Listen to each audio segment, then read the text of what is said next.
Bom dia a todo mundo. Nós vamos começar. Vamos tentar, sempre como a gente tenta, começar às 9 horas da manhã. 10h30 até o intervalo. A gente vai ter 2 pequenas apresentações de 2 minutos antes do intervalo. Depois a gente vem com a segunda parte. Hoje nós temos o Dr. Eric e o Dr. Rafael. Vamos abordar, como todo mundo está sabendo, a parte de endócrino, endocrinopatias, neuroendócrino. Muito obrigada, gente, por terem vindo aí. Vamos dar início à nossa palestra.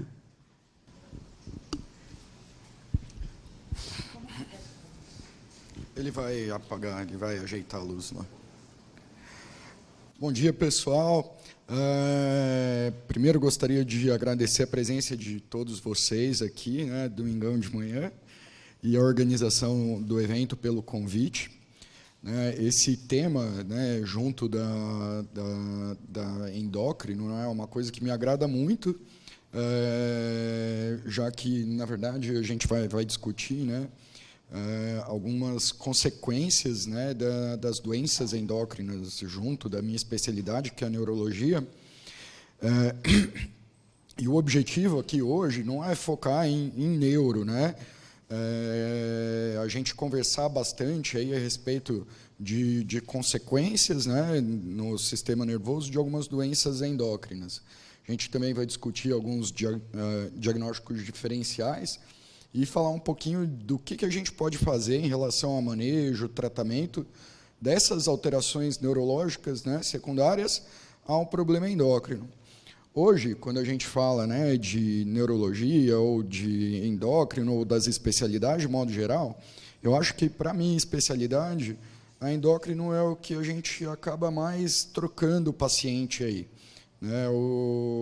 E, na verdade, existe o caminho inverso também, né? Muitas vezes a gente acaba encaminhando o paciente para o endócrino, né? Em que situações a gente vê isso com bastante frequência, né? Do endócrino vindo para a gente, para neuro, é comum a gente ver as consequências das doenças endócrinas. Então, por exemplo, a vertibulopatia no cão hipotireoideu, ou então acidente vascular cerebral em paciente com hiperadreno ou hipertireoidismo felino. E o caminho inverso a gente vê, que não é o tema de hoje, né? São aquelas situações em que a gente acaba estragando o paciente e manda para o pessoal da endócrino resolver. Então, aquele cachorro que toma fenobarbital e acaba ficando extremamente polifágico, obeso, aqueles cães que, em função do uso crônico de cortisona, acabam desenvolvendo um hiperadreno iatrogênico, a hiperlipidemia. Isso tudo a gente acaba trabalhando em conjunto, né, com o endócrino, mas hoje o foco é o contrário, né? É quando o endócrino acaba encaminhando para a gente. Uma situação bem importante, bastante comum, é a hipoglicemia. A hipoglicemia a gente tem por conta de diversos motivos.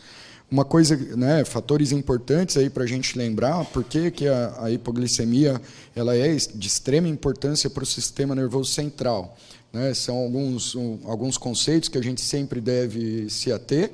Né? Então, por exemplo, de que o cérebro ele possui só 2% da massa corporal. No caso, eu que sou gordinho, deve ser menos. Mas ele consome em torno de 15% de todo o débito cardíaco e em torno de 25% de toda a glicose que a gente absorve da digestão. Né? Ao passo que ele tem só aí 10% a 30% da glicose intersticial que contém outros tecidos. Quando a gente pensa, então, na função da glicose dentro do sistema nervoso, que a gente tem que pensar, né? Ele produz energia, é a principal fonte de energia para o sistema nervoso, ele tem a função de fazer parte, né? A glicose tem a função de fazer parte na produção de alguns neurotransmissores e armazenamento de energia dentro de astrócito como glicogênio. Quando a gente pensa em hipoglicemia, a gente tem várias faixas, né, de hipoglicemia, e aí o que a gente vai ter aí, principalmente relacionado a sintoma? Né? Numa hipoglicemia moderada, leve, a gente tem principalmente fraqueza, tremor, alteração de comportamento, principalmente irritabilidade, que é o que a gente vê com frequência nesses cãezinhos com shunt, por exemplo. né? Numa hipoglicemia mais importante, teoricamente abaixo de 18, a gente pode já ter convulsão, coma, danos teciduais irreversíveis para o sistema nervoso, a gente vai ver por quê, e morte. Esse aqui, ó, eu trouxe uns videozinhos de alguns casos aí para a gente ver. Esse é um cachorrinho se recuperando, é a Judite, se recuperando aí de um status epiléticos, né? Está toda a gaiolinha dela ainda toda cheia de colchãozinho. Essa é uma cachorrinha, a gente fez o diagnóstico de insulinoma. Ela tinha massas em pâncreas, depois fez metástase para fígado. E uma coisa que é legal, né? A gente pensa nesses cãezinhos pequenos, né? Filhotes, a gente nunca vai pensar em insulinoma, né? E esse cachorrinho tinha 1 ano e meio. Então, sempre, né, a gente tem que se ater aí a dar uma pesquisada e não se contentar com o que não achou, né? Isso é uma coisa que eu sempre digo. E quando a gente pensa, então, né, em causas de hipoglicemia que poderiam gerar alteração do sistema nervoso central, as principais aí, então, altos níveis de insulina endógena, né, no caso do insulinoma. Muita gente fala que nunca viu um insulinoma. Eu falo que, pela quantidade de insulinoma que a gente acaba vendo na clínica de neuro, é porque a gente pesquisa pouco. Tá? Então, tomar cuidado com isso. Uma coisa que bem frequente a gente vê também, animais diabéticos que recebem doses erradas de insulina.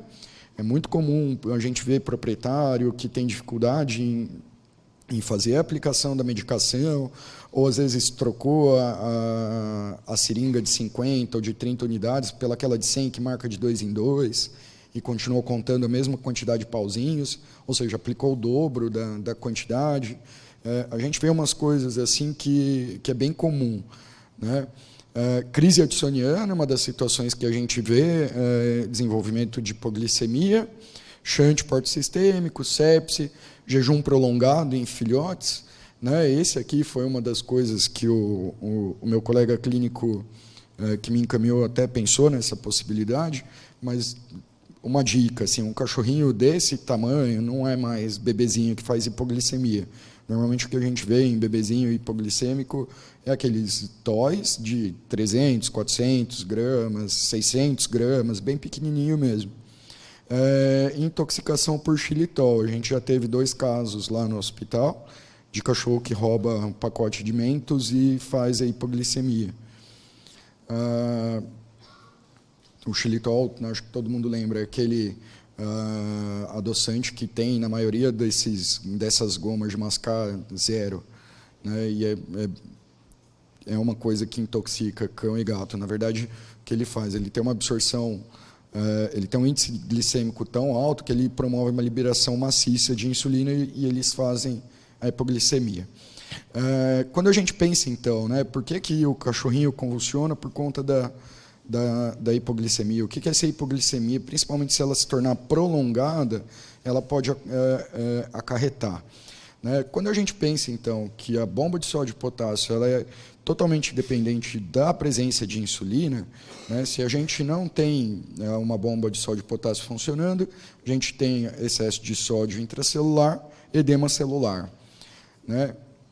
Com isso, a gente vai ter despolarização, principalmente de astrócito, influxo de cálcio, potássio cloreto, edema, ruptura de membrana. Então, isso aqui, na verdade, secundário a esse edema celular, é o que vai acabar levando a danos teciduais irreversíveis, secundário à hipoglicemia.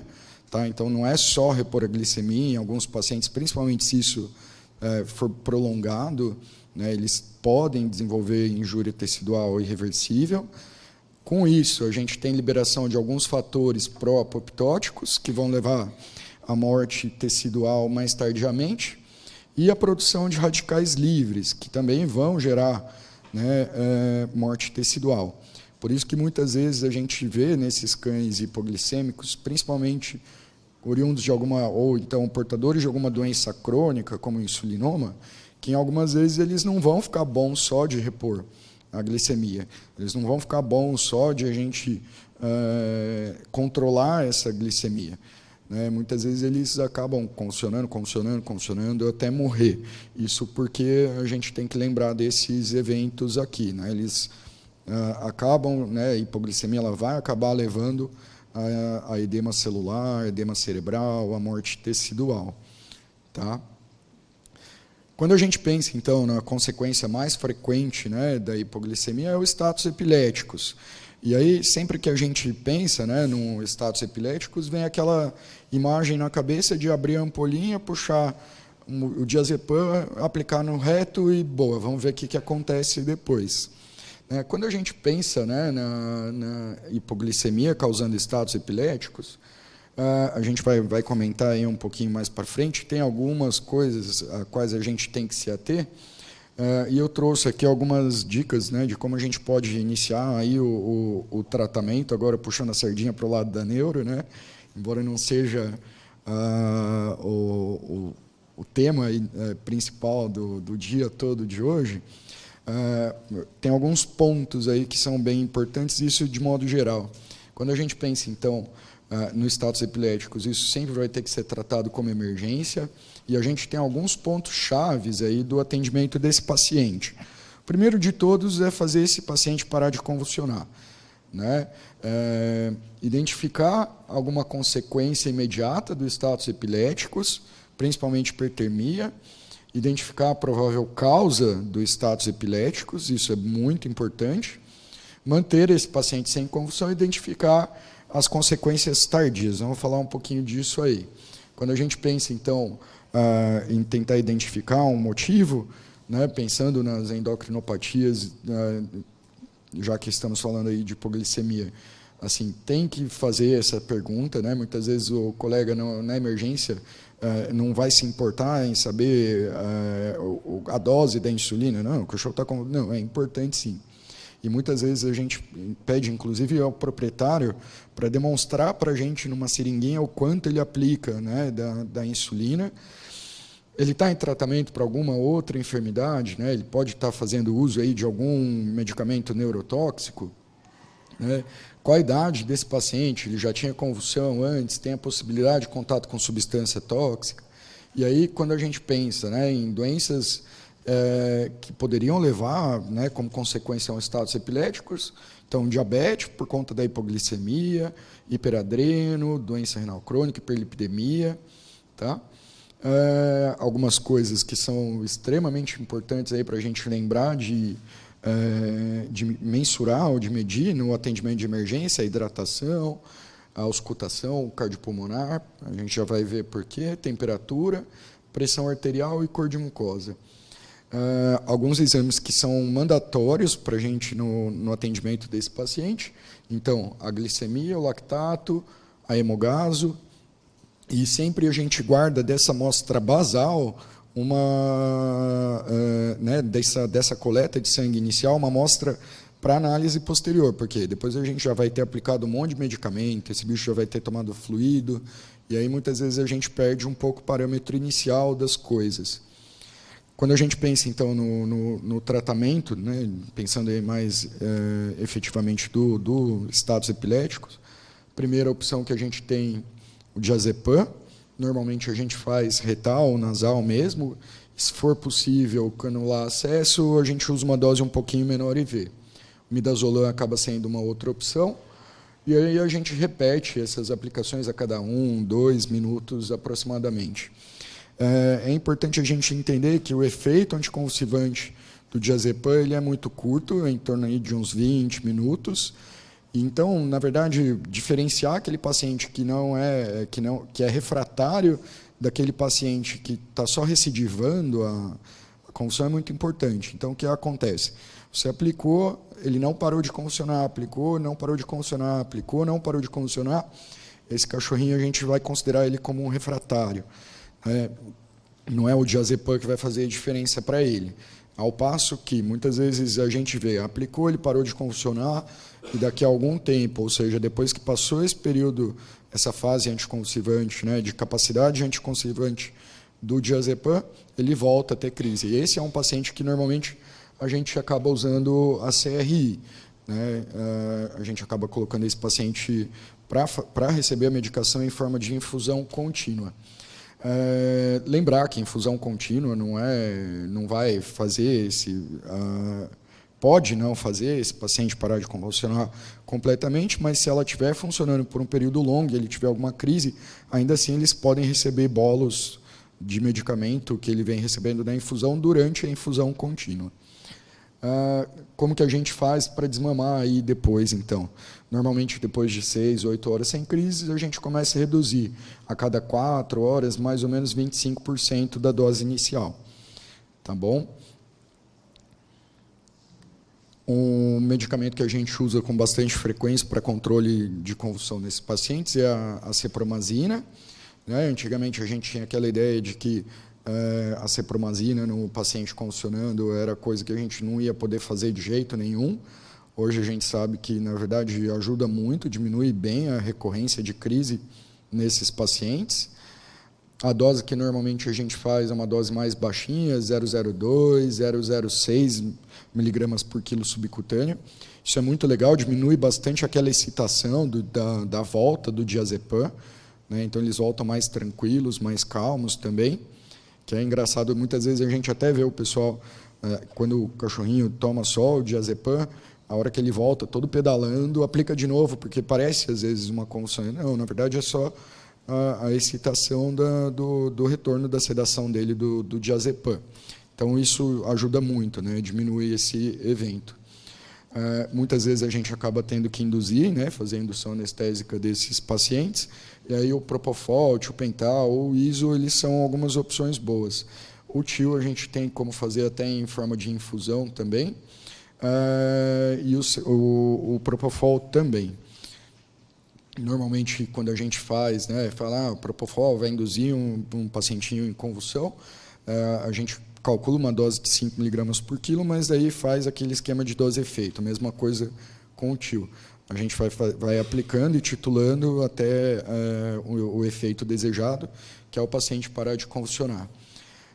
Outra coisa que a gente faz é o uso do fenobarbital. O fenobarbital, por conta de algumas funções químicas, ele diminui morte neuronal tardia.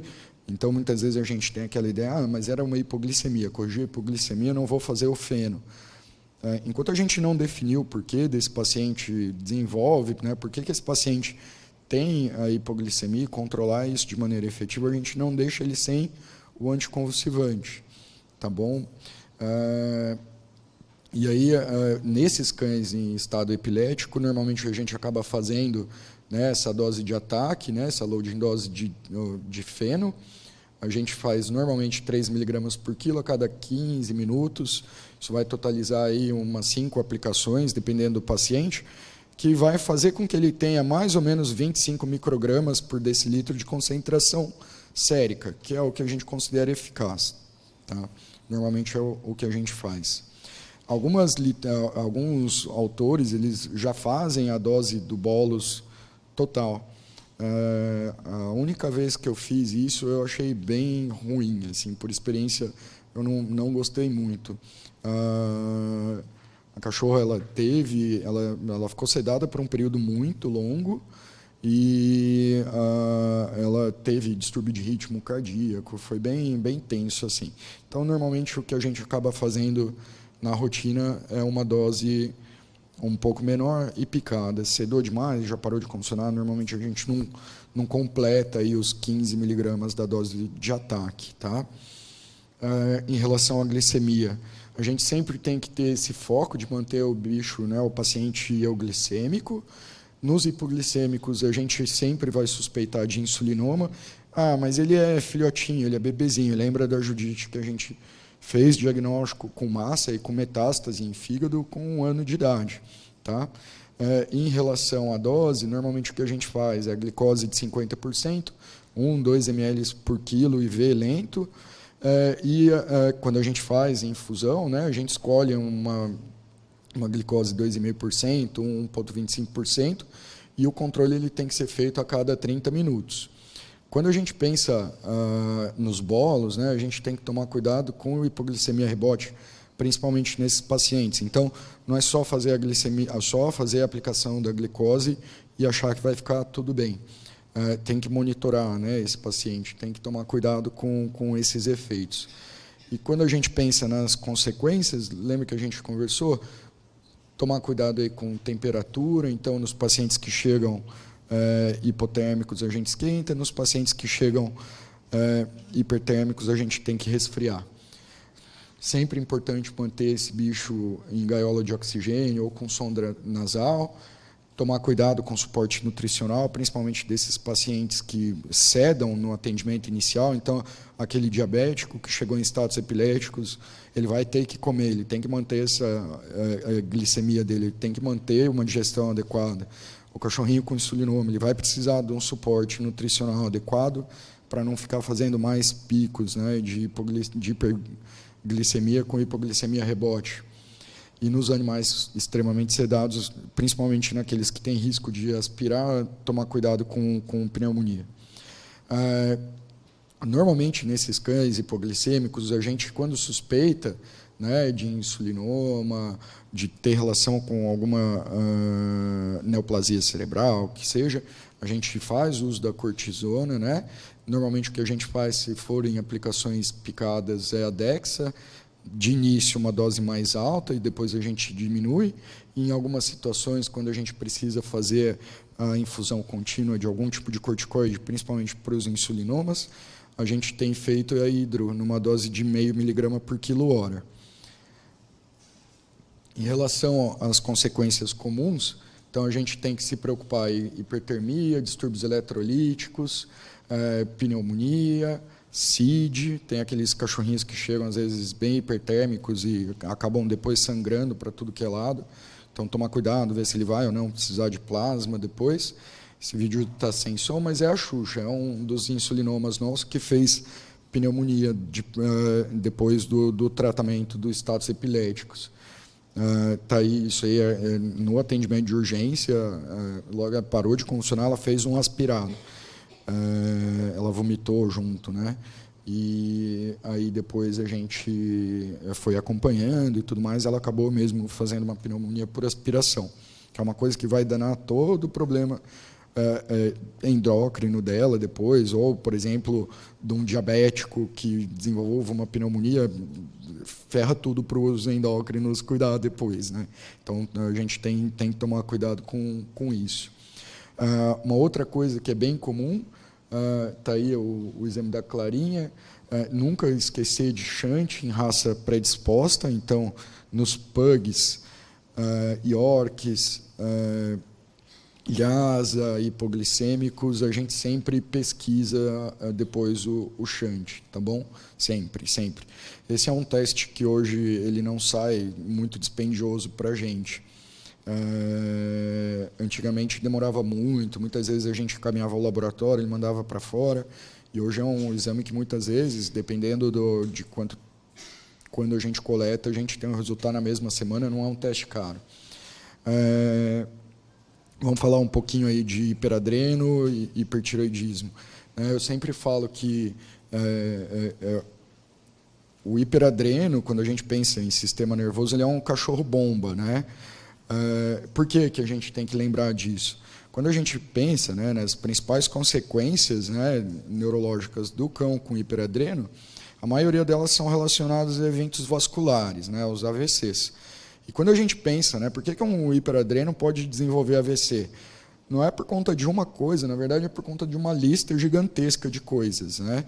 Então, normalmente eles têm hipertensão arterial, eles fazem policitemia, hiperlipidemia, trombocitose, né? Eles fazem consumo de antitrombina 3 e ainda de prêmio, muitas vezes a gente tem um macrotumor hipofisário. Quando a gente pensa, né, no mecanismo de regulação do fluxo sanguíneo cerebral, se a gente lembrar que a hipertensão ela vai levar a na verdade, uma vasoconstrição cerebral, aí a gente junta esse sangue hiperviscoso por conta desses vários elementos, é mais ou menos a gente pensar o seguinte, o metrô da Sé às 6 da tarde. O que está acontecendo? Tem uma plataforma pequena, um monte de hemácia, um monte de plaqueta, sem fator de coagulação. não vai dar certo, né? Diferente do que acontece, às vezes, aqui no metrô vazio. E aí, quando a gente pensa, então, do que a gente pode esperar, né, é isso, assim, uma hora ou outra, se ele não tiver controlado do hiperadreno, vai dar pau. E, com frequência, a gente vê esses AVCs assim, em cachorrinho com hiperadreno, e aí, na verdade, o tipo de sintoma que ele vai apresentar vai depender muito da região afetada, né, de sistema nervoso. Então, muitas vezes a gente tem alteração locomotora, ou no caso aqui do Frank, a gente tem alteração de tronco, que pode levar à disfunção cardiorrespiratória, alteração de equilíbrio, né? No caso aqui o Frank fez uma vestibulopatia, e hoje o que a gente vê na nossa rotina é o hiperadreno como uma das principais causas aí de AVC desses nossos pacientes. E uma coisa que é importante, né? Segundo o brinde aí do hiperadreno que ele traz para a gente, que é a possibilidade do macrotumor, uma questão que é bem importante é lembrar o seguinte, isso o pessoal da endócrino muitas vezes pergunta para a gente, fala, aquele pacientinho que tem um macrotumor, ele convulsiona, pode ser do macrotumor? Muitas vezes, se a gente lembrar anatomicamente onde a hipófise se localiza, o aumento dela, né, ela não vai afetar tálamo de maneira importante, não vai afetar córtex de maneira importante. Então, normalmente, o que a gente vê nesses cães que convulsionam, né, que eles só convulsionam quando tem um macrotumor hipofisário, é que provavelmente não é o macrotumor que está fazendo ele convulsionar.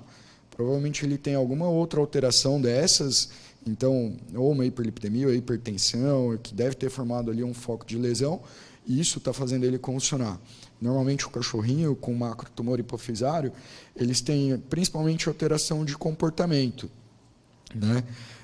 Dependendo do nível de compressão que ele faz sobre o quiasma óptico, ele pode ter cegueira bilateral, com midríase, convulsão mesmo, é bem raro. Esse aqui é um cachorrinho que eu tenho atendido junto com a Débora Dias, é uma clínica que encaminhou para mim lá no Pet Care do Morumbi, ela faz o atendimento endócrino dele. Esse é um cachorrinho provavelmente um hipotiroideu terciário, porque ele tem o hipotiroidismo mesmo, e ele tinha essas outras alterações de comportamento, né, de andar compulsivo, se sentir perdido, hipoativo, e não melhorou com a reposição hormonal. Quando a Débora me encaminhou ele, falou, Rafael, dá uma olhada, vou mandar ele aí para o Pet Care para você ver ele, ver o que você acha. Ele realmente tinha alteração, né, compatível com lesão estrutural do sistema nervoso central, e quando a gente fez a ressonância, encontrou lá o macrotumor. E aí, quando a gente pensa, né, nessa situação do Don Corleone, chama esse cachorrinho, é justamente isso o que a gente vê, né, um caso associado aí à neurologia, mas que levou a uma disfunção endócrina junto, né? E esse cachorrinho, o Don Corleone, um bulldog, ele nunca teve convulsão, ele só tem alteração de comportamento, e é normalmente o que a gente acaba vendo mesmo. Em que situação a gente vê um macrotumor causando convulsão? Quando a gente tem obstrução de fluxo de líquor e alguma hidrocefalia mais importante, né? Se a gente lembrar, mecanismo de produção e fluxo licórico, né? Então começa tudo aqui em ventrículo lateral, né? Nos ventrículos laterais, né? No plexo coroide, vai para terceiro, quarto ventrículo, através do aqueduto mesencefálico, que aí está bloqueado aqui por conta da presença da massa. Então, quando o macrotumor ele sobe, ele pode fazer uma hidrocefalia secundária. Só nessa situação é que normalmente a gente acaba vendo ter crise de convulsão. E nós temos também aí o gato bomba, né? Esse é quando a gente pensa em endócrino e neuro, é o gato com hipertiroidismo, né? Eles, além de desenvolverem alteração de comportamento, de agressividade e tudo mais, que acaba muitas vezes hiperatividade, que muitas vezes vem para a gente para tentar controlar, eles também, por conta de hipertensão, eles acabam desenvolvendo AVC, né? E o grande problema, né, do AVC é que, infelizmente, a gente não tem um tratamento específico, né? O tratamento ele se faz por controlar o que a gente vê de sintoma e torcer para que ele não desenvolva outro, né? Quando a gente fala de diagnóstico definitivo, então, dos AVCs, pensar em tomo-ressonância. A tomo, muitas vezes, pode ter uma sensibilidade menor, né, para AVC. E é isso, né, que a gente sempre fala, não adianta chorar pelo leite derramado. Uma coisa que é muito importante assim, para o paciente endocrinopata, né, se ele desenvolveu um AVC por conta da hiperlipidemia, por conta da hipertensão e tudo mais, o que a gente vai trabalhar é para que ele não, né, tentar controlar isso para evitar que ele tenha outros episódios.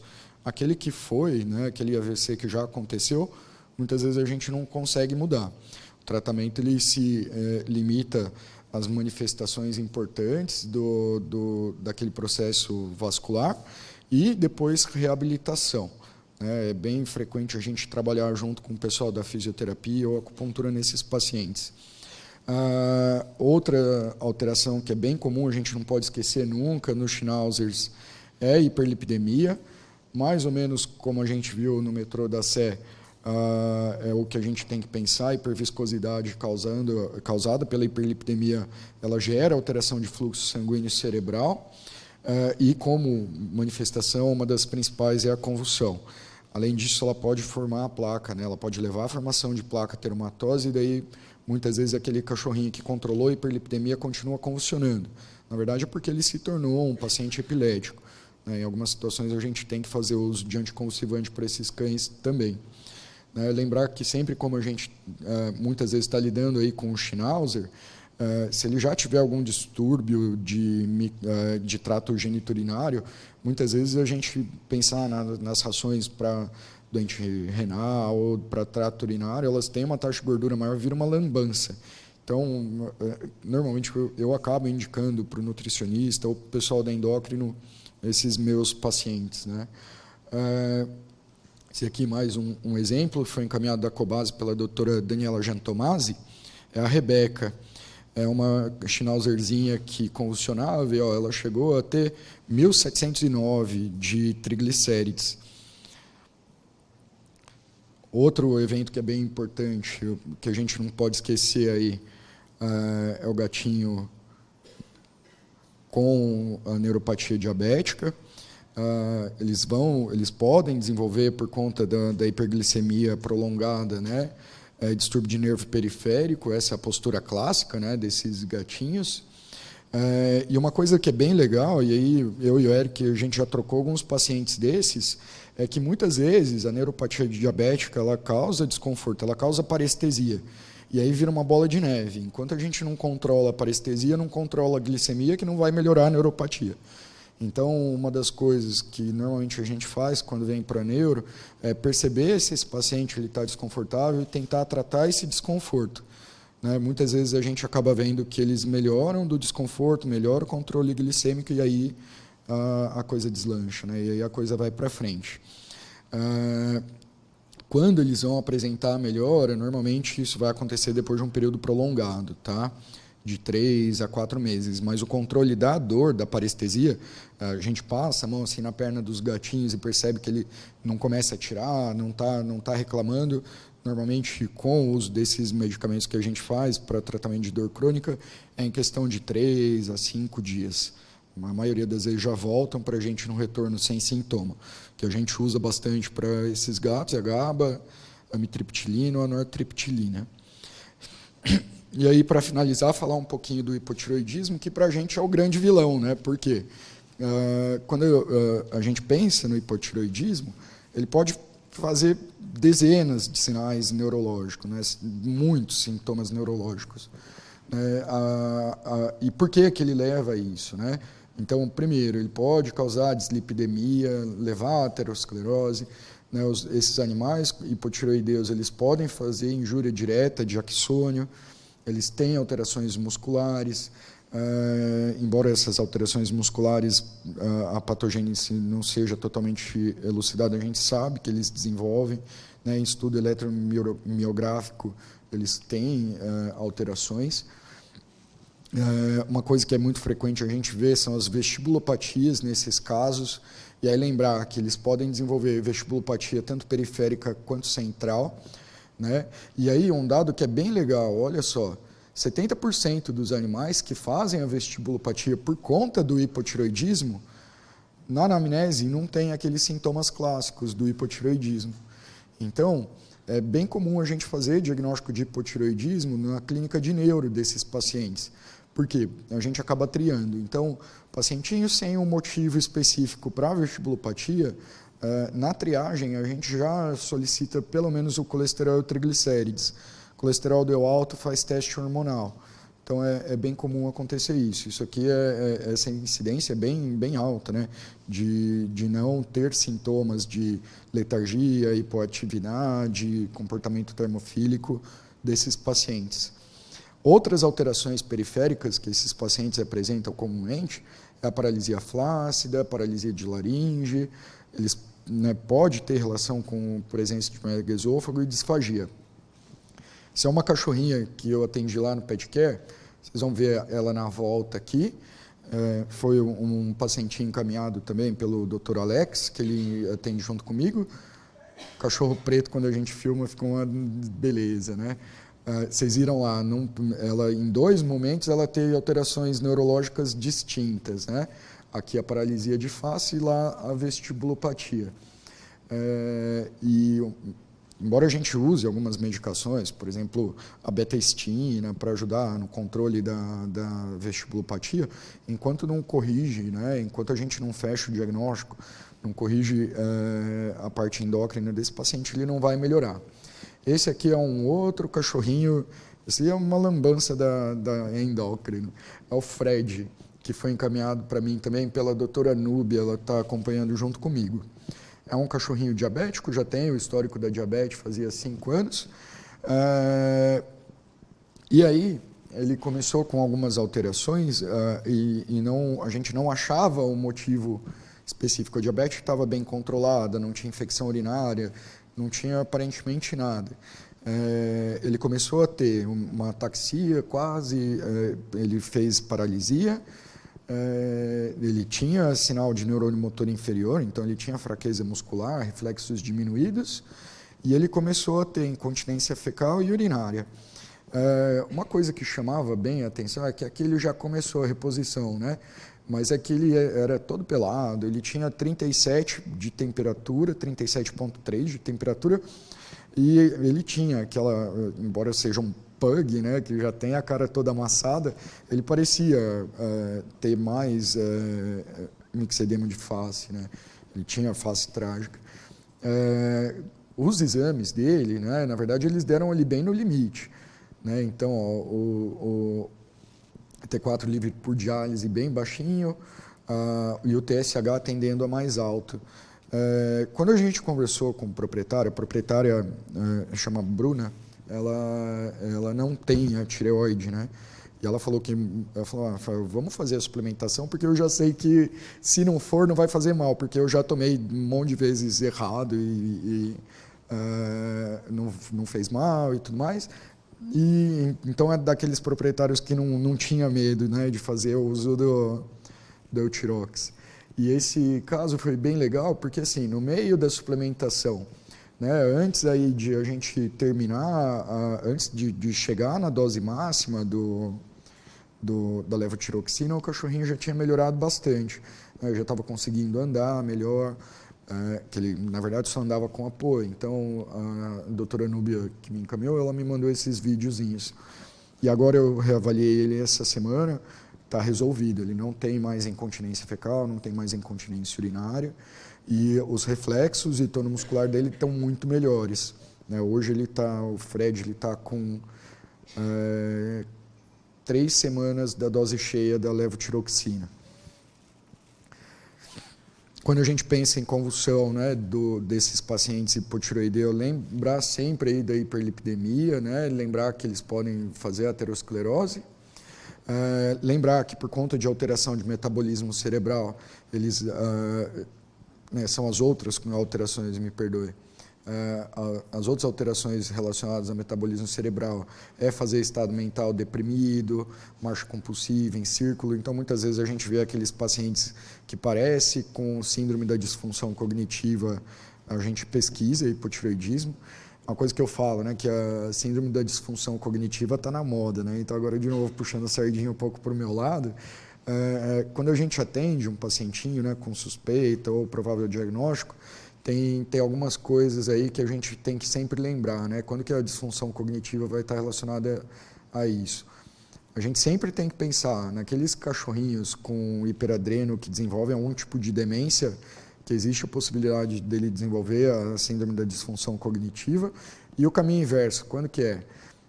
Quando a gente tem aqueles animaizinhos, né, com doença, que parece, sem nenhuma doença sistêmica, que parece um velhinho com demência senil, sempre a gente vai pesquisar hipotireoidismo, tá bom? Porque muitas vezes eles melhoram muito com a suplementação hormonal. Então, boa parte, às vezes, daquela hipoatividade, dormir muito mais ao longo do dia, está relacionado à diminuição de produção de hormônio tireoidiano do que a síndrome da disfunção cognitiva de fato. Uma outra coisa que a gente sempre lembra, né, falando aí já de disfunção cognitiva, é que quando a gente trata esses animaizinhos com selegilina, a gente tem que tomar um pouco de cuidado.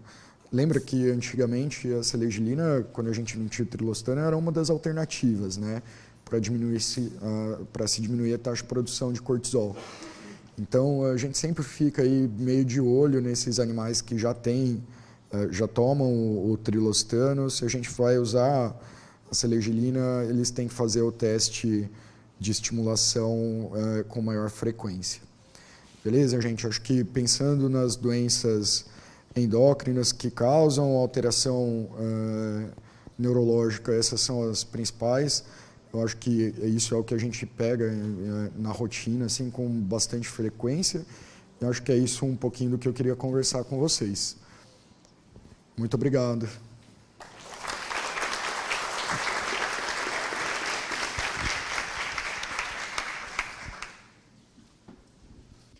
Bom dia, pessoal. Obrigado aí pela presença de vocês. Obrigado a Carla pelo convite da gente poder discutir esses assuntos nessa manhã.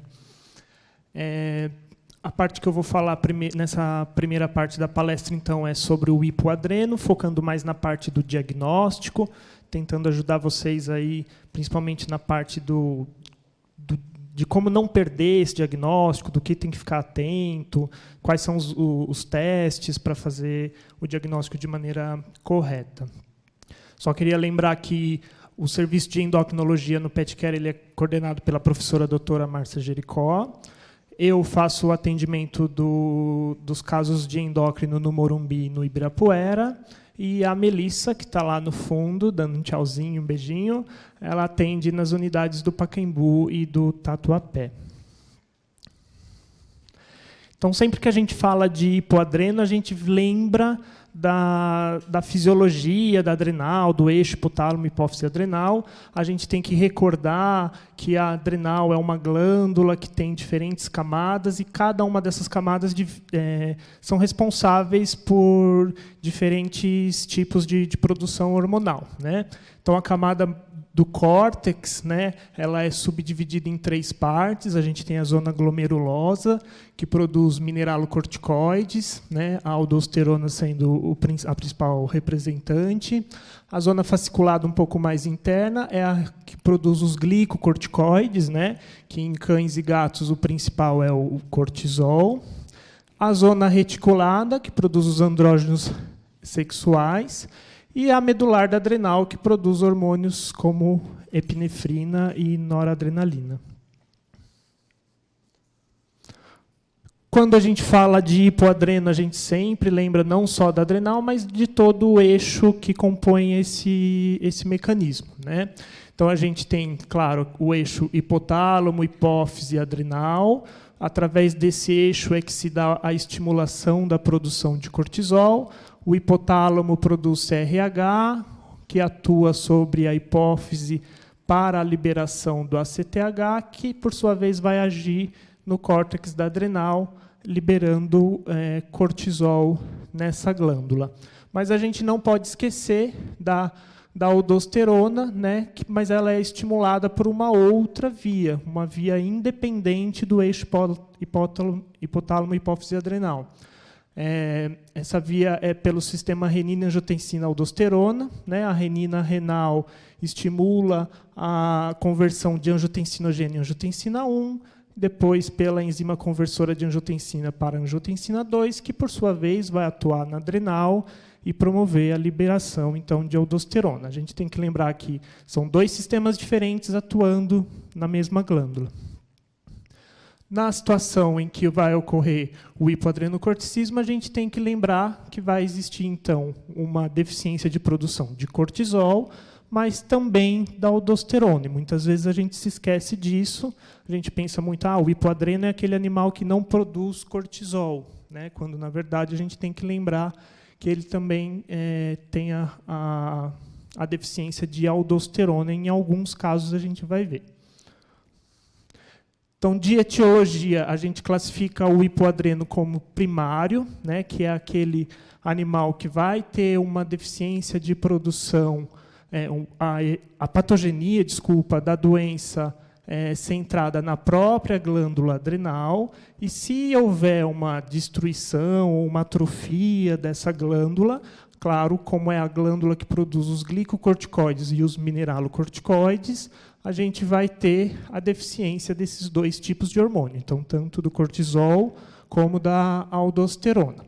Para que isso ocorra, geralmente é necessário que ocorra uma destruição de 90% do córtex da adrenal. Geralmente são lesões progressivas, podem ter relação imunomediadas, neoplasias por destruição da adrenal, não, claro, bem diferente da situação do hiperadrenocorticismo, onde vai haver um excesso da produção de cortisol pelo tumor, traumatismo, quando há lesão da glândula, e também tem causas menos comuns, né, mas são citadas sempre na literatura, as granulomatosas, por infecções inflamatórias, e quando nós, veterinários, provocamos esse tipo de lesão. Né, então, a gente chama de hipoadreno primário iatrogênico quando a gente está tratando um hiperadreno, por exemplo, com mitotano, com trilostano ou até com adrenalectomia. E o secundário é quando a lesão ocorre ou no hipotálamo ou na hipófise. Nesse caso, como vai atuar só sobre o eixo hipotálamo, hipófise e adrenal, não vai haver deficiência de aldosterona. Esses são os animais que vão ter apenas uma deficiência de glicocorticoides. Também pode acontecer por neoplasias hipofisárias, traumatismos, ou quando, nesse caso, o iatrogênico também, mas quando a gente se utiliza de glicocorticoide por feedback negativo nesse eixo. Então, para a gente entender o porquê dos sintomas do hipoadreno, a gente tem que lembrar que ele vai ter a deficiência dos dois tipos de hormônio. Então, quando existe uma deficiência de aldosterona, né, o que vai se alterar são esses fatores aqui. Então, a aldosterona ela é responsável pela reabsorção de sódio-água. Quando ela está diminuída, claro, a reabsorção de sódio vai diminuir, o animal vai entrar em um quadro de ausência ou deficiência de sódio, né, uma hiponatremia, o que vai levar a uma hipovolemia com azotemia pré-renal. Tá? A reabsorção de água diminuída, esse animal vai apresentar poliúria e vai desidratar bastante. Vai ocorrer uma diminuição, portanto, da perfusão tecidual com acidose metabólica. A excreção de potássio também diminui e é aqui que esse animal apresenta hipercalemia. Então, quando existe uma deficiência de aldosterona, é nessa situação que esse animal vai apresentar alteração de concentrações de eletrólitos, um aumento da concentração de potássio e uma diminuição da concentração de sódio. E o cortisol, como ele tem vários efeitos pelo organismo, os tipos de sintomas relacionados à sua deficiência são outros, né? Então, a ausência de cortisol ou a diminuição de sua produção vai promover hipotensão, tônus vascular diminuído, hipoglicemia, anorexia, vômito, diarreia por ausência de efeito anti-inflamatório intestinal, perda de peso, fraqueza muscular e, principalmente, a gente tem que lembrar da inabilidade de respostas à situação de estresse, já que o eixo hipotálamo, hipófise adrenal é um dos responsáveis por esse tipo de resposta, para adaptar o animal a uma situação de estresse. Um pouquinho de epidemia, que é aquela parte que vem um pouco de números, né, mas é sempre importante a gente lembrar. É considerado uma doença rara, né, mais ou menos aí de 0,06% a 0,2% de todos os cães apresentam essa doença. Tá? Claro que no serviço de endócrino a gente acaba vendo com mais frequência. É mais comum em fêmeas, não se sabe por quê. E a idade é sempre bom lembrar, geralmente, como tem relação imunomediada, a gente acaba vendo isso ocorrer mais em animais jovens, né? E também tem uma carga genética envolvida. As raças mais frequentes citadas em literaturas, nem todas têm no Brasil, como esse daqui, que é o cão d'água português, né? Mas tem outras que a gente até vê algumas, né? O Basset Hound, o Rottweiler, o West, a gente vê bastante, e o Poodle gigante, não o Poodle Toy. Então, de sintomas pela deficiência desses dois tipos de hormônio, né, a gente vai ter tipos de sintomas que são mais agudos, né, o animal nunca teve nada e vai apresentar a manifestação pela primeira vez já numa situação de urgência, emergência mais grave, né, mas tem aqueles sintomas que são graduais, vai piorando ao longo do tempo, e os insidiosos, isso é bastante comum. Aquele animal que sempre tem uma gastroenterite, que ninguém descobre a causa, de vez em quando tem um vômito, uma diarreia, um tremor, e aí ele melhora, fica uns dias bem, depois volta a piorar. Isso também é bastante comum, né? Todos os sintomas eles são vagos e não são patognomônicos, como quase todas as doenças que a gente vê. Então, não é muito fácil de olhar para um tipo de sintoma e falar isso é um hipoadreno, com certeza. Mas, claro que a gente vai ter algumas dicas. Então, relacionados à deficiência de glicocorticoides, como a gente já falou, o vômito e a diarreia, a letargia, anorexia, fraqueza, perda de peso, tremores. Tirando a questão do perda de peso, os outros podem ser mais leves, brandos, crônicos, insidiosos, né, ou mesmo agudos. A perda de peso já é uma situação mais crônica. Eu já vi um animal que o único sintoma que ele tinha era perda de peso.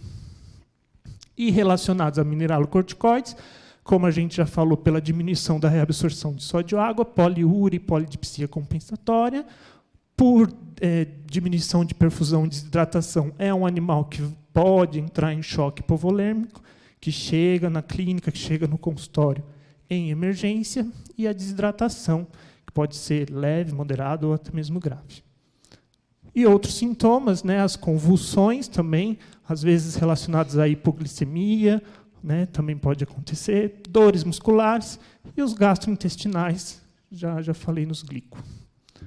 De exame físico, a gente vai ver um reflexo de tudo isso. Aqui nenhuma novidade. Então, são animais que chegam desidratados, com dor abdominal por causa dos sintomas gastroentéricos, bradicárdicos, isso é bastante comum, pulso fraco e hipotensos, né? Hipotérmicos, mucosas pálidas por perda de sangue gastrointestinal também, por hipotensão. Então, é um animal típico de emergência. Só de olhar para ele, você não vai pensar que ele é um hipoadreno, mas quando você vai começar a olhar outras características e principalmente respostas ao tratamento, você vai começar a suspeitar do hipoadreno. Por exemplo, a bradicardia. Então, são um animal que chega em choque. De exames complementares, aí aqui já começam a acender as luzes, as coisas já começam a clarear. É um animal que tem uma diminuição do sódio sérico, né? Então, 81% são hiponatrêmicos, e a hipercalemia, né? Cerca de 90% dos casos, eles chegam com excesso de potássio. Mas nem sempre. Alguns dados falam que cerca de 30% dos animais não tem esse tipo de alteração. É aí que se faz um pouco de confusão, né? Aí a gente sempre fala, né, da relação sódio-potássio, tenho certeza que todo mundo já ouviu falar, né? Essa relação vai estar alterada porque a gente vai ter um excesso de potássio e uma diminuição do sódio. A relação em um animal, em um cão normal, seria de 27 até 40. Abaixo disso, a gente vai começar a suspeitar de um hipoadreno. E quanto mais baixo for essa relação, ou seja, quanto mais alta for o potássio, quanto mais baixo for o sódio, aumenta a chance desse animal ter esse diagnóstico de hipoadrenocorticismo. Então, a literatura fala que uma relação abaixo de 25, esse animal tem cerca de 28% de chance de ter um hipoadreno. Se a relação for tão baixa quanto 15, a sensibilidade para o diagnóstico dessa doença é de aproximadamente 100%. Então, sempre lembrar, na hora de um animal que chega em emergência, de dosar os eletrólitos desse animal, mesmo que você não saiba o que está acontecendo. Não se baseie só na função renal, hepática, hemograma, né? Sempre peça os eletrólitos, porque aqui a gente pode começar a clarear o nosso diagnóstico. Outras alterações em exames complementares, anemia regenerativa, linfocitose, neutrofilia, eosinofilia, e pela ausência do cortisol, uma coisa que é importante, a gente vai lembrar que é um animal em estado grave, é um animal doente, portanto, porém, ele não apresenta leucograma de estresse. Essa é uma das melhores dicas que a gente pode ter nesse paciente que chega em emergência e a gente não sabe o que está acontecendo. Tá? Um animal doente sem leucograma de estresse é porque ele não tem produção de cortisol para apresentar esse tipo de leucograma, que é aquele leucograma que se apresenta como leucocitose por neutrofilia, linfopenia, eosinopenia e monocitose. Não havendo isso, acende uma luz muito grande que pode ser um hipoadreno. Pelas outras consequências que a gente já falou, claro, a gente vai encontrar uma azotemia pré-renal, uma hipoglicemia, pode encontrar hiperfosfatemia, hipoalbuminemia, hipocloremia, alteração de enzimas hepáticas, acidose metabólica, hipotensão arterial. Claro, é um animal que chega em choque. Então, aqui é só para vocês terem uma ideia da importância da gente pedir outros tipos de exame, né? E não se basear só no hemograma, função renal e hepática. É isso que a gente sempre tem que bater. Tá? Lembrar que potássio alto também não significa, com certeza, que é um hipoadreno. Embora exista aquela tabelinha que eu mostrei lá de quanto mais alto o potássio, maior a chance do animal ter um hipoadreno, a gente tem uma série de diagnósticos diferenciais que são importantes da gente realizar nesse paciente que chega com esse tipo de sintoma e com alteração eletrolítica, né? Então, existem outros distúrbios gastrointestinais que podem levar a esse tipo de quadro, falência renal, infecção parasitária, obstrução urinária, claro, né? Efusão crônica pleural, abdominal, principalmente após drenagens repetidas, prenhez, insuficiência cardíaca, diabetes mellitus e perda crônica de sangue. Então, a gente tem que não só pensar no hipoadreno, mas a gente tem que lembrar das outras alterações que podem provocar isso. Em exames de imagem, não é muito comum a gente pedir um raio-x para esse tipo de suspeita, mas se, por acaso, o animal fez algum raio-x de tórax, por exemplo, ou até mesmo de abdômen, e encontrou alguma dessas alterações, então microcardia, microhepatia, megaesôfago, acende uma luz de que pode ser um hipoadrenocorticismo. Tá? Às vezes o animal vem com aquele histórico, ele sempre tem vômito, sempre tem diarreia, mas depois ele melhora, ele faz um tratamento, fica bem, mas aí ele passou no cardiologista, fez um raio-x de tórax e, na verdade, encontrou uma microcardia. Então, acende uma luz aí para você tentar chegar no diagnóstico daquela alteração.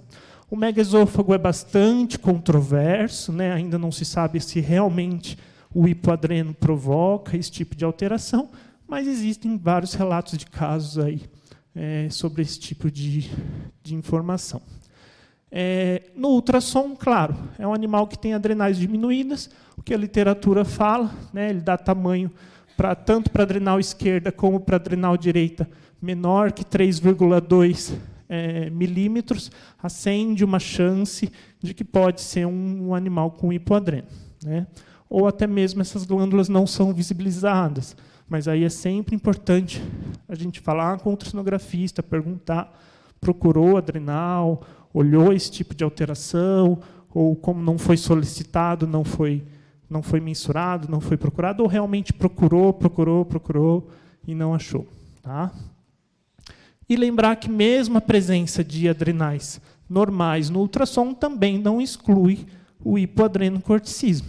Tá? Às vezes ele não tem diminuição do tamanho ou alteração da morfologia dessas glândulas e, mesmo assim, ele pode ter a doença.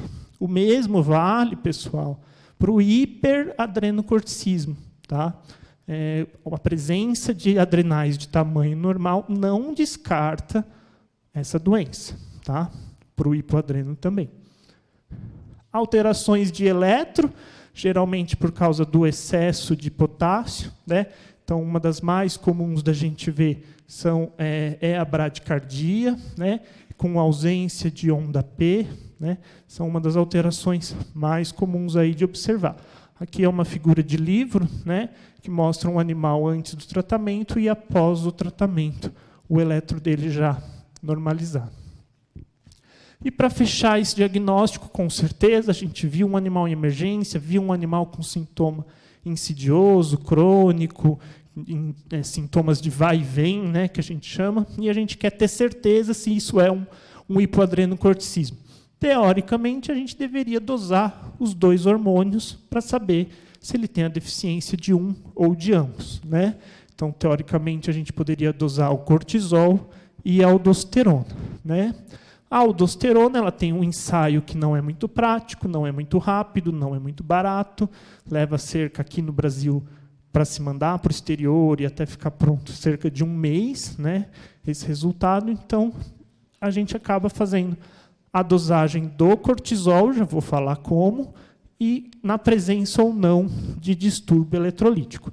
E mesmo fora daqui, onde se tem mais acesso a laboratórios que fazem dosagem de aldosterona, não se faz esse tipo de dosagem. Tá? Se houver uma deficiência de cortisol comprovada pelos testes que eu vou mostrar, né, e alteração eletrolítica, você já pode considerar que esse animal tem hipoadrenocorticismo. Tá? Alguns estudos recentes sempre tentam fazer esse tipo de relação do cortisol basal, então você pegar o sangue e simplesmente dosar o cortisol, né, ele sendo menor do que 2 microgramas por decilitro, você pode... Desculpa, aqui está errado. Ele sendo maior que 2 microgramas por decilitro, você pode, com certeza, excluir o seu diagnóstico. Então, muitas vezes, naquela situação de emergência ou que você não tem o ACTH, que a gente vai falar que é necessário para o diagnóstico, ou o proprietário não tem condição financeira, um jeito de tentar baratear esse tipo de teste é você fazer a dosagem só do cortisol. Se ele der maior do que 2, você pode ter quase certeza, aí, quase 100%, de que ele não tem um hipoadrenocorticismo. Se ele der menor do que 2, não. Aí já ele pode ser, pode não ser. Aí você vai ter que estimular. Tá? O teste padrão ouro é o teste de estimulação com ACTH. É um teste em que a gente aplica, né, esse tipo de hormônio, o ACTH, para tentar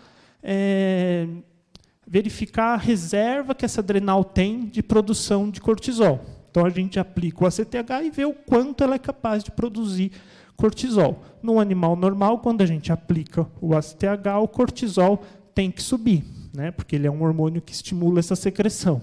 No animal com hipoadreno, mesmo aplicando o ACTH, esse cortisol não vai subir. Aí sim você vai ter, com certeza, que o animal tem hipoadrenocorticismo. Então, não confundir com um teste de supressão, que é outro tipo de teste. Né? Então, para o hipoadrenocorticismo, o padrão ouro é o teste de estimulação com ACTH. Tá? para diferenciar se ele é primário ou secundário, né? Se a causa está na adrenal ou na hipófise ou hipotálamo, a gente pode fazer a dosagem do ACTH endógeno. Também não confundir com o teste de estimulação com ACTH, são coisas diferentes. Tá? Nessa dosagem de ACTH, claro, se o problema está na glândula adrenal, se é uma alteração primária, né, esse ACTH ele vai estar elevado. Né? Se o problema estiver na hipófise ou no hipotálamo, o ACTH pode ser normal ou abaixo. Importante lembrar que o ACTH ela é uma molécula muito sensível que precisa ser dosada rapidamente, porque senão ela degrada dentro da amostra. Então, você precisa coletar e fazer no mesmo momento, a partir do momento que você dissorou. Tá? Então, tem que ser feito no próprio laboratório que faz a dosagem. Aqui, só para mostrar como que se faz o teste de estimulação com a ACTH. Acredito que vocês não tenham grandes dificuldades disso. Tá? Então, a gente faz uma primeira coleta, aplica o ACTH, existem várias marcas, né? Não existe no Brasil, tem que ser importado. Né? Aqui estão as doses, a gente pode fazer desde 5 microgramas por quilo por via intravenosa, ou até 250 microgramas por cão, né? E 1 hora depois você coleta outra amostra, sendo que tanto na primeira como na segunda você vai dosar o cortisol. Tá? No teste de estimulação, tanto basal como pós-ACTH menores do que 1 confirmam para a gente que esse animal tem hipoadrenocorticismo. Né? Então, às vezes, você já tinha um basal que deu menor do que 2. Então, você vai suspeitar. Opa, pode ser um hipoadreno. É certeza? Não. Talvez naquele animal, talvez não. Naquele animal, você vai ter que testar com ACTH para confirmar essa hipófise. Após o ACTH, o cortisol não subiu, é um hipoadreno com certeza. Mas se o basal deu maior do que 2, você talvez nem precise fazer o teste de estimulação com ACTH. O ruim disso é que você está numa situação de emergência, o proprietário está te incomodando, o proprietário está assustado, o cachorro pode estar mal, e você vai perder tempo. Você vai ter que esperar sair o resultado do cortisol para depois você mandar para um laboratório para fazer o teste de estimulação. Então, às vezes, vale a pena conversar com o proprietário, de investir um pouco mais, gastar um pouco mais, e não tentar economizar tanto, né, numa situação de emergência. Fazer logo o teste de estimulação com a ACTH. Então, aqui é um gráfico que mostra, na verdade, diferentes tipos de resposta ao ACTH. Né? No hipoadreno ou no hiperadreno iatrogênico, isso é muito comum, isso é muito importante saber, o ACTH basal e o pós-ACTH, eles são semelhantes. Né? O ACTH não sobe, sendo que num animal normal esse ACTH tem que subir, e num animal com Cushing espontâneo, a concentração de cortisol sobe mais ainda. Né? Então, isso também é importante a gente lembrar, esse slide é importante por causa disso, de que animais que estão usando corticoide, eles vão mimetizar uma resposta de hipoadrenocorticismo. Né? Na verdade, ele não tem hipoadreno, ele tem um Cushing iatrogênico. Né? Nessa situação, vira uma bagunça, porque aí é mais difícil ainda de você fechar esse diagnóstico. Aí, nessa situação, o que se é recomendado é tentar tirar o corticoide do animal e repetir o exame sem corticoide, que, numa situação de hipoadreno, nem sempre é possível. Você vai estar colocando em risco a vida ou o estado de saúde desse animal. Tá?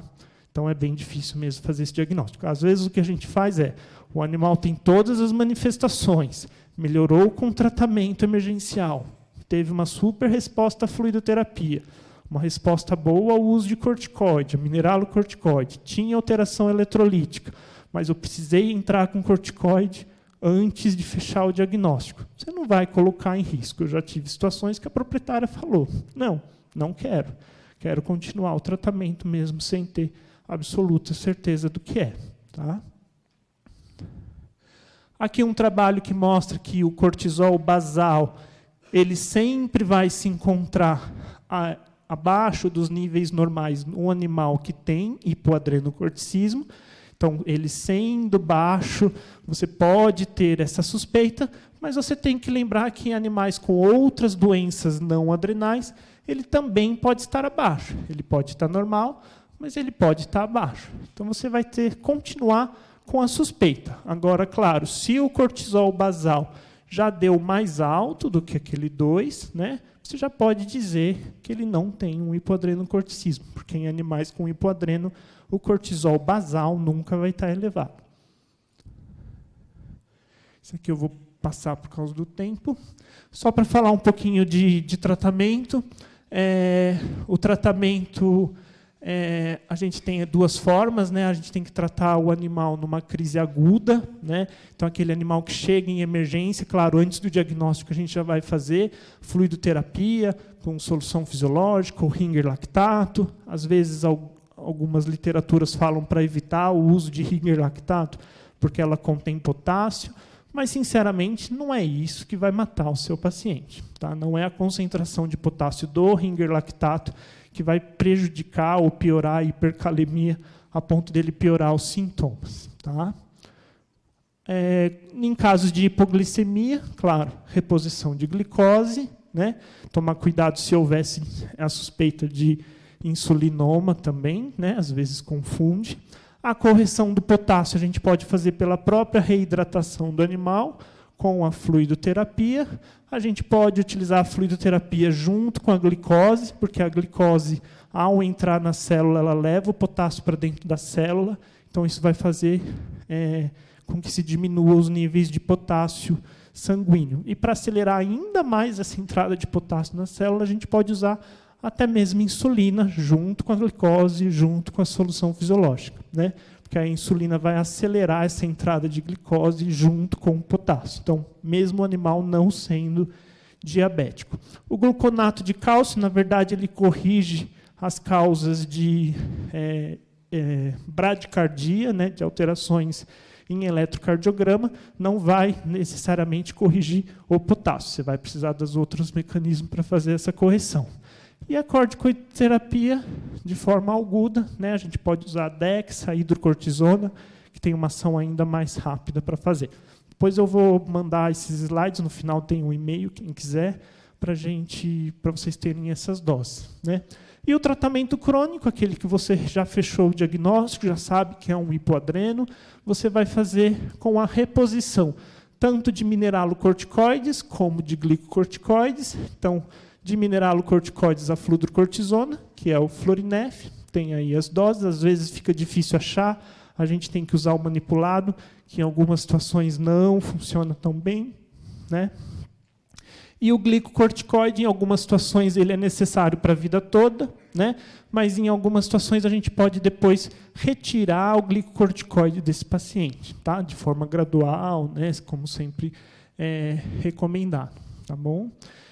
Lembrar das situações de estresse, que esse animal ele vai exigir uma concentração de glicocorticoide maior na circulação. Então, mesmo se você já tirou a prednisona ou outro glicocorticoide que você está utilizando, numa situação de estresse, banho, pet shop, viagem, hotelzinho, visita, festa, Natal, Ano Novo, você vai ter que voltar a utilizar a prednisona nesses casos e depois, quando for retirar, retirar lentamente. E existe uma opção que ainda não tem no Brasil, infelizmente, espero que chegue logo, que é o Percortem, pivolato de desoxicorticosterona, né? Que ele tem uma ação tanto mineral como um glicocorticoide, mas ele tem uma ação menor glicocorticoide. Então, ele não provoca tantos efeitos glicocorticoides do que se a gente manter o animal com a prednisona. E a vantagem é que você pode fazer ele intramuscular subcutâneo a cada 25 a 30 dias, sem precisar dar remédio todo dia para o animal. Mas não vende no Brasil. Monitorização. Para quem já tem um diagnóstico, a gente não precisa repetir dosagem de cortisol, a gente não pode fazer o teste de estimulação novamente, porque ele vai dar alterado.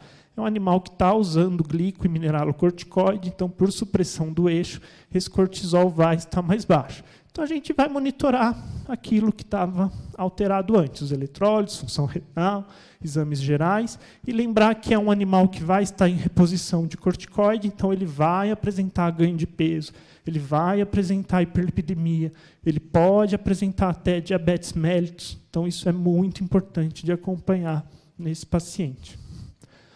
Aqui, só para ilustrar, Pindorama, uma boxer fêmea de 4 anos, ela chegou com sintomas bem comuns nessa doença, né, mas não são patognomônicos. Num primeiro momento, a função renal se mostrou alterada. Se a gente parasse por aqui, já ia falar para o proprietário, é um animal com insuficiência renal aguda ou doença renal crônica. Se a gente não tivesse feito só de potássio, talvez por esses sintomas não se levantasse a hipótese de hipoadreno. Então, só para reforçar a importância da gente dosar os eletrólitos sempre num animal que tem esse tipo de sintoma. A relação dela, olha como ela era baixinha, 15,9.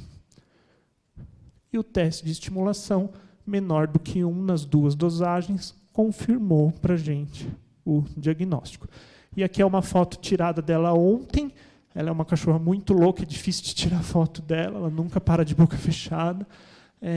Ela está ótima, ela já ganhou e perdeu peso várias vezes, porque a proprietária, às vezes, foge um pouco da dieta, mas é aquilo que eu falei, é um animal que usa só mineralocorticoide e volta e meia, quando a proprietária relaxa um pouco com a dieta, ela ganha peso, ela apresenta hiperlipidemia.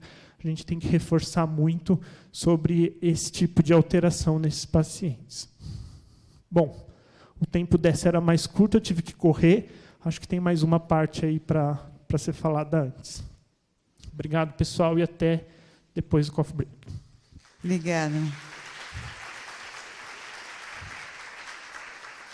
Gente, só para explicar um pouco a dinâmica. No intervalo, agora, quando a gente vai ter 2 pequenas apresentações de 5 minutos, no intervalo vocês podem também vir fazer as perguntas para o Rafael e para o Eric, tá bem? O que a gente gostaria de trazer agora é um pouco um flashback aí sobre o nosso serviço de célula-tronco. Como vocês sabem, a Júlia... Cadê a mãe? Está aqui. Elas fazem parte da equipe da doutora Maiana Zatz, do Instituto Genoma aqui da USP. A gente tem tido uns resultados extraordinários, com algumas facções aí no tratamento de célula-tronco, e eu acho que isso é devido a uma série de coisas, procedimentos dentro de qualidade de célula, descongelamento e aplicação da célula no momento apropriado e a resposta de alguns animais. Deixa eu passar aqui para a Ju, ela vai explicando. Bom dia a todos. Eu sou a Juliana, faço parte da STEMPET. Nós somos especializados no processamento e armazenamento de células-tronco. Já há 1 ano e meio que a gente tem essa parceria com o PetCare. O nosso laboratório está lá dentro, na unidade do Morumbi. Logo no comecinho da parceria, a gente veio no VetWeCare falar sobre células-tronco mais a fundo. Aqui a gente veio só fazer uma breve atualização do que a gente tem feito, principalmente com osteoartrose e aplasia de medula. Então, com osteoartrose, a gente... acho que a imagem está muito para lá, mas a gente já teve uma variação de casos enorme em todas as articulações, se é uma articulação ou mais de uma. O nosso intervalo de idade dos nossos pacientes varia desde 6 meses a 14 anos. Em 100% dos casos, a gente tem um resultado benéfico com o tratamento. Esses animais melhoram disposição, melhoram mobilidade, têm diminuição de dor, isso tudo com uma aplicação intraarticular de célula-tronco.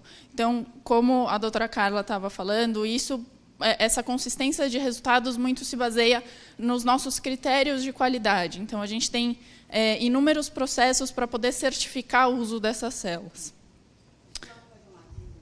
Claro.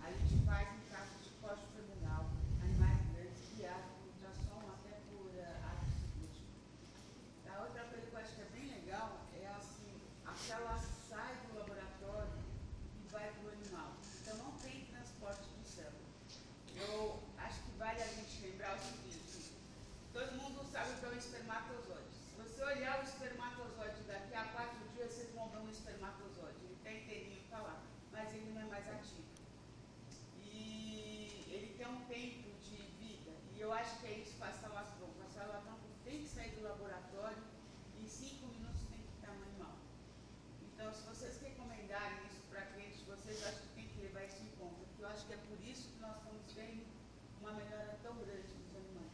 Isso, melhorando essa informação das horas, na STEMPET a gente já fez testes de viabilidade celular. A partir de 2 horas as células começam a perder viabilidade. Com 4 horas isso já está em torno de 60% de viabilidade. Então as nossas células elas são mantidas congeladas em nitrogênio líquido até o momento da aplicação. Na hora que o paciente já está preparado, pronto, a gente só faz o descongelamento, prepara tudo no laboratório, lá na unidade do Morumbi, desce com as células são aplicadas imediatamente. Então, 100% das células que a gente descongela, elas estão viáveis e funcionais. Então, isso é importante ressaltar. Algumas coisas. O número de células para injetar, elas têm exatamente, vamos falar, 100 miligramas, 1 grama, 5 gramas, elas vêm com o número certo de células, que é indicado pela literatura. Outra coisa, assim, o animal já está sedado, anestesiado, pronto para receber intraarticularmente. Eu acho que isso tem tido esse tipo de resultado. Então, tem muita coisa no mercado, eu acho que a gente está fazendo uma avaliação, mas eu acho que talvez o nosso sucesso seja por esses, pela qualidade da célula. Fazem-se culturas aeróbias, anaeróbias do produto o tempo todo, inclusive pós-aplicação, para saber que o produto é completamente isento de qualquer outro patogênio. E aí, a osteoartrose, com essa consistência de resultados, já com o número de pacientes que a gente teve, já está na rotina do hospital. A gente tem alguns outros projetos de pesquisa em andamento para poder verificar a eficácia dessas células. Uma das doenças é a aplasia de medula. A gente teve já 2 casos bem-sucedidos. O primeiro deles foi a Olivia, que era uma fêmea SRD de 7 anos. Antes da aplicação, ela tinha queda na contagem de todas as células. A gente fez 3 aplicações com intervalo semanal. Já pós a última aplicação, a gente teve uma melhora relevante na contagem dessas células. Plaquetas, por exemplo, leucócitos ainda no limite inferior, mas plaquetas ainda não o suficiente, mas já relevante. Então, a gente tinha 44 vezes mais células do que a gente tinha antes. Então, já melhora o processo de recuperação desse paciente. O Duque foi o nosso segundo caso. Ele também com uma queda acentuada na contagem das células. Ali, o quadrado do meio apresentando já macroplaquetas, que foi pós a 3ª aplicação, e também já com uma melhora relevante. O acompanhamento dele mostra que não houve queda depois da última aplicação. Então, mostrando que, sim, as células puderam participar de forma ativa na melhora do paciente. Aqui alguns valores do que é cobrado no projeto. Então, a gente faz a preço de custo, nós e o hospital, para poder incentivar a participação desses proprietários. Então, tem alguns exames pré-aplicação para a gente poder excluir casos que tenham neoplasias, porque não é indicado o uso de células-tronco em pacientes com neoplasias. Tem os valores da aplicação, então são 3 aplicações, que é a parte do hospital, que é a fluido, e a taxa do veterinário, que vai fazer a aplicação, e a parte da terapia celular, que a gente também cobra um valor reduzido por aplicação. Na rotina, que já está a osteoartrose, temos os mesmos exames, a mesma taxa de aplicação, que ela é um pouco mais cara por causa do que a Carla falou, ela é guiada por ultrassom ou por arco cirúrgico, então tem uma taxa de especialista envolvida, e a parte da célula-tronco em si. Os nossos contatos, a Maíra, que está aqui na frente, vocês podem vir tirar dúvidas com a gente vai estar aqui disponível. Se quiserem entrar em contato por e-mail, telefone, estamos à disposição para conversar tanto sobre esses casos como outros projetos que a gente tem em andamento. Fiquem à vontade. Maíra, dá uma levantada aí, porque as duas vão estar aqui na hora do intervalo, se vocês estiverem em casa. Outra coisa, a gente leu há um ano atrás estão sendo feitos alguns estudos no mundo contra célula-tronco para atopia. Ela tem uma ação da inflamação em si muito forte. Então, o que eu posso contar para vocês? Eu tenho uma cachorra atópica, ela fez desde a corticoterapia, fez os testes alérgicos, entrou na hipossensibilização por teste alérgico, não funcionou muito bem. A gente começou a tratar com ciclosporina. Falei, ai, gente, é minha cachorra, eu quero tentar, eu vou pagar, eu quero que... A cachorra teve 100% de melhora, mais ou menos por 8 meses. Depois ela voltou a coçar, mas agora, por exemplo, está com prurido, entra com pequenas doses de corticoide, 2, 3 dias já entra na dose de pulso e ela melhora. Então, aqui fica um convite para... Estamos procurando cachorros atópicos. Qual a condição? Tem que ser de um veterinário e que já passou por todo o processo de teste alérgico, tem resposta a corticoide, já tentou ciclosporina, não está funcionando bem. Aí, por favor, podem até conversar com elas no intervalo, porque a resposta da minha cachorra foi uma coisa impressionante. Como é uma coisa que tem que pagar, eu mesmo paguei, a gente paga o custo, então a gente quer fazer isso com outro animal, mas que seja de veterinário. Né? Então, se vocês tiverem colega, alguém ligam ou escrevem para a gente, ou pode me escrever no carla@petcare, e a gente vai botar na nosso grupo de pesquisa. Mas isso é uma coisa assim para a gente. Ao mesmo tempo, queria perguntar... Lu, vem cá. O programa de relacionamento. Quem daqui está inscrito no programa de relacionamento? Levanta a mão, por favor. Bastante gente. Você tem alguma... A gente vai estar... O programa... Quer falar, Lu? Fala aí. Posso falar. Quem daqui que está inscrito já resgatou algum produto ou algum prêmio? Você resgatou o quê? Você que resgatou a mesa cirúrgica agora? Legal. Mais alguém resgatou? Teve resgate? Você resgatou o quê? O congresso. Legal. Gente, o programa de relacionamento do PetCare chama Vet We Care, e ele basicamente é um sistema de pontuação onde o médico veterinário parceiro, tudo que ele encaminha para o PetCare, gera uma pontuação para eles.